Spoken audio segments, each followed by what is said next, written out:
40 rules of love എന്ന് പറഞ്ഞൊരു പുസ്തകമുണ്ട്. നല്ല സ്നേഹത്തിന്റെ 40 നിയമങ്ങൾ. എലിഫ് ഷഫക്കിന്റെ അതിഗംഭീരമായ പുസ്തകമാണ്. ആ പുസ്തകത്തിൽ അവർ പറയുന്നുണ്ട്, എല്ലാ മനുഷ്യന്റെ ജീവിതത്തിലേക്കും ഒരാൾ വരും.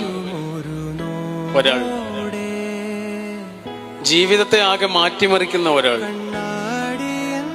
അയാൾ ചില കൊത്തുപണികളൊക്കെ ചെയ്തിട്ട് നമ്മുടെ ജീവിതത്തിൽ നിന്ന് പോകും. ചിലപ്പോൾ ജീവിതത്തിൽ ഒരിക്കലും പിന്നെ അയാളെ നമ്മൾ കണ്ടില്ല എന്നൊക്കെ വരും. പക്ഷെ അങ്ങനെ ഒരാളുണ്ടാവുന്നതാണ് എല്ലാ മനുഷ്യന്റെയും ജീവിതത്തിൽ.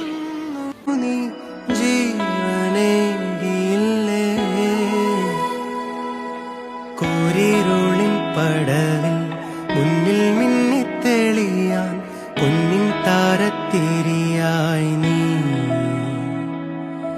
വിണ്ണിൽ നിന്നും പറന്നിൻ നെഞ്ചിൻ കൊമ്പിലിരുന്നേ